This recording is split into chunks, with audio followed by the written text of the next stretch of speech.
So, class 11th, today we'll start the topic of public enterprises, problems of public enterprises. What is the problems of public enterprises? Poor project planning.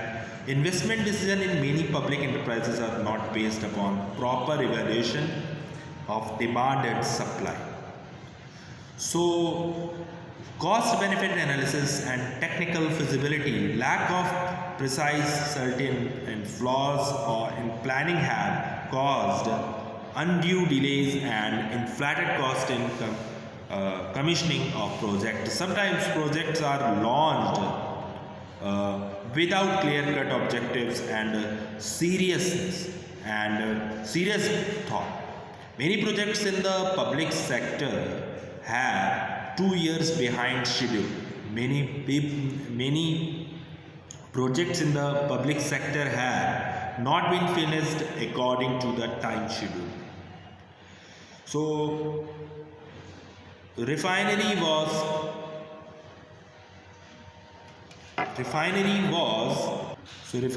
commissioned 2 years behind schedules, and the Trombay fertilizer plant was delayed by 3 years, thereby causing an increase of 13 crores in the original cost estimates.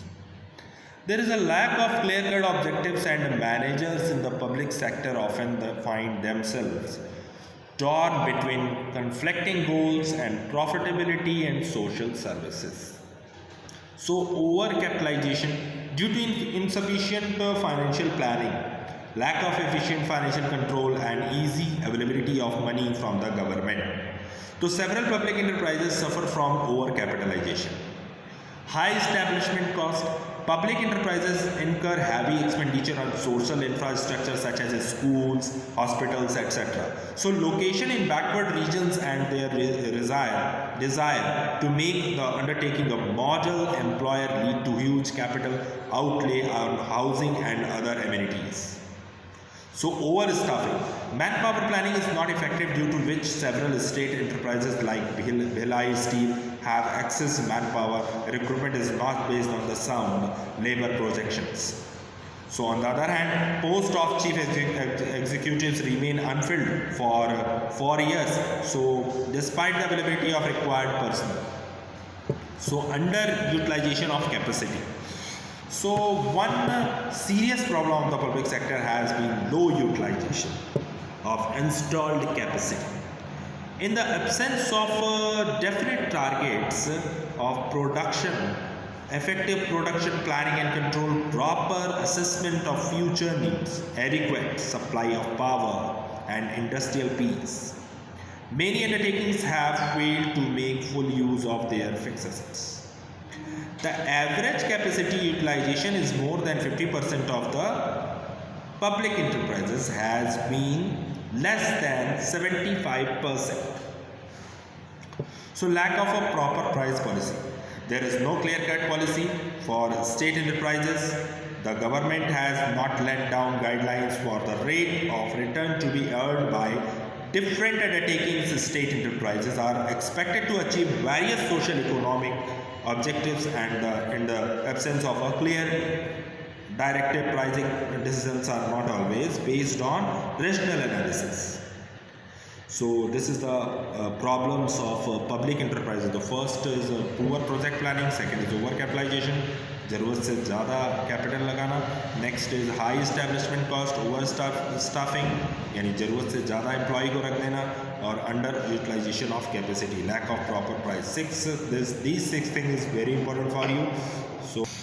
So the next is a suggestion for improvement. So suggestion for improvement. So competent manager is a very important part. Professionally qualified and experienced person should be appointed as a director and a manager. मतलब उसी person को रखना चाहिए जो ज़रूरत से ज़्यादा, मतलब जो कॉम्पिटेंट हो उस पोस्ट के लिए. ठीक है. So public enterprises should not be used the avenue for retired civil servants.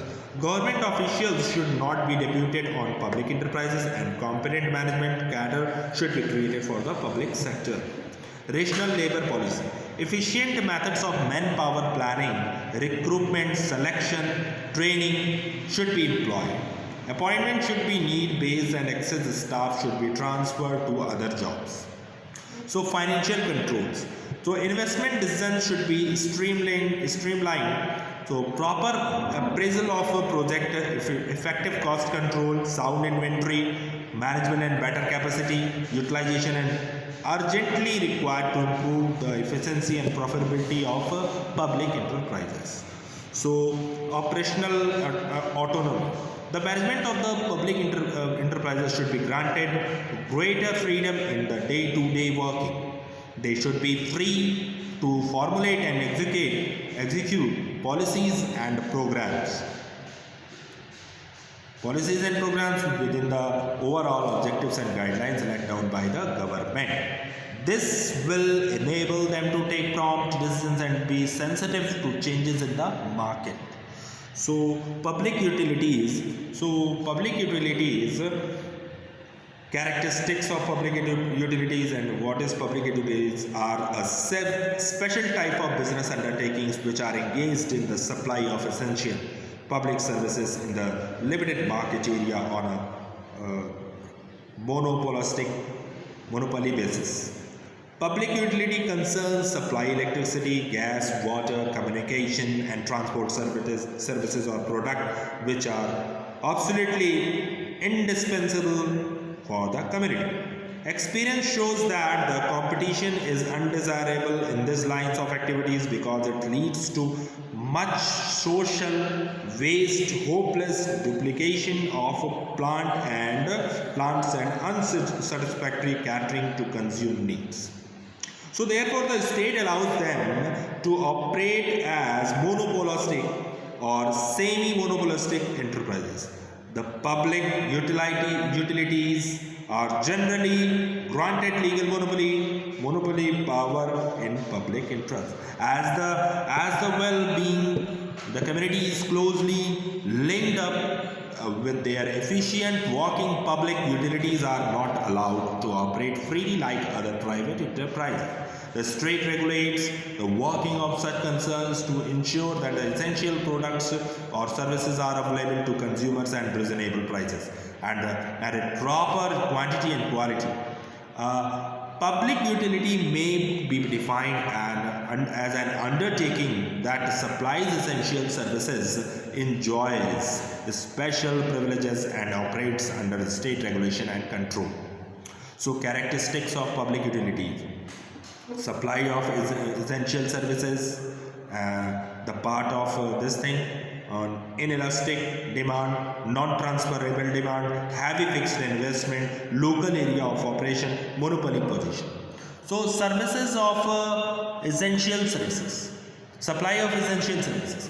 Public utilities are engaged in the supply of products or services which are indispensable to the community. In the absence of these services, the normal life of community is dislocated.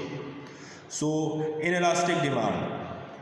As the public utilities supply essential public services, the demand for their products or services is inelastic. The demand for other services, that is to say water or electricity, does not change substantially with a change in price. This is fully true about the direct demand, that is to say for immediate consumption. So non-transferable demand. The demand for the service of public utilities is not transferable. If the consumer is not satisfied with the services or rates charged by the concern, he cannot be changed over to another concern unless he shifts to another city. Due to a regular demand, the earnings of public utility concern do not fluctuate very widely. So next thing, heavy fixed investment. A large amount of capital expenditure is required for public enterprises, the establishment and operation of a public utility concern. For instance, an electricity undertaking has to install a generating plant, build up a network of cables and other things. Plant and machinery equipment needs huge fixed capital. Overheads constitute the major proportion of the operating cost of a public utility concern. So next is local area of operation. So a public utility concern is usually allowed to operate within the defined and limited market area. For instance, water supply concern provide services to a particular city or town and its operation are confined to that particular area. Therefore, there is a little scope for the expansion of market. So next topic.